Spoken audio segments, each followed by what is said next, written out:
എന്താണ് അസുഖം? ഓ മോനെ ഇരിക്ക. ഒന്നും പറയണ്ട ഡോക്ടർ, ഇതൊന്ന് കേക്ക്. എടാ നീ സൂപ്പറാടാ, നിന്റെ സൂപ്പർ മാർക്കറ്റും അടിപൊളിയാടാ, നിന്റെ ഷൂട്ടർ പണി ഞാൻ കേൾക്കുന്നുണ്ട് കേട്ടോ. ഓ മനസ്സിലായി, പീറ്റർ സിൻഡ്രം അല്ലേ? അയ്യോ പേടിക്കണ്ട, ഇത് സർവ്വസാധാരണ. സിസ്റ്റർ, ഒരു പീറ്റർ സിൻഡ്രത്തിനുള്ള മരുന്ന് കൊടുത്തേ പെട്ടെന്നാട്ടെ. Thank you doctor. ഇത് കഴിച്ചിട്ടേ നാളെ വരും കേട്ടോ. പോയിട്ട് വരാം. നീ സൂപ്പറാട്ടോ. ഇപ്പൊ എങ്ങനെയുണ്ട്? ഒന്ന് സംസാരിച്ചേ. ഡോക്ടർ സാർ സൂപ്പറാ, സാറിന്റെ സൂപ്പർ മാർക്കറ്റ്, അതുകൊണ്ട് സാറിന്റെ സൂത്രപ്പണികള് അടിപൊളിയാ. കണ്ടോ ശുഭോദയം ഉണ്ടോ?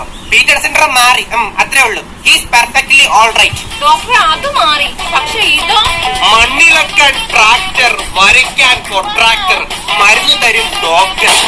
കാണാൻ കുട്ടൻ, കഴിക്കാൻ മട്ടൻ, നീ ഒരു പൊട്ടൻ. പിക്കപ്പ് ലൈൻ സിൻഡ്രം, ഇതിന് മരുന്നില്ല. കഴിക്കാൻ നിറപറ, നിനക്കിഷ്ടാണ് അത് പറ, ഡോക്ടർ വെറും കൂതറ. ഇതാണ് പിങ്കു, എന്റെ സ്കൂളിൽ പഠിക്കേണ്ട സീനിയറാ. എടാ ഷിൻജാനെ, ഇതാണ് നിന്റെ വീട്? അതെ, ഇതാണ് പുറത്തത്തെ ലുക്ക്. രാവിലെ ഓ എടാ, അവിടെ ഒരു പൂച്ചയുണ്ട്, അതിനെ എവിടെ കൊണ്ട് കളഞ്ഞാലും അത് തിരിച്ചു. അതിനൊരു ഐഡിയ ഉണ്ട്. ഇവനൊരു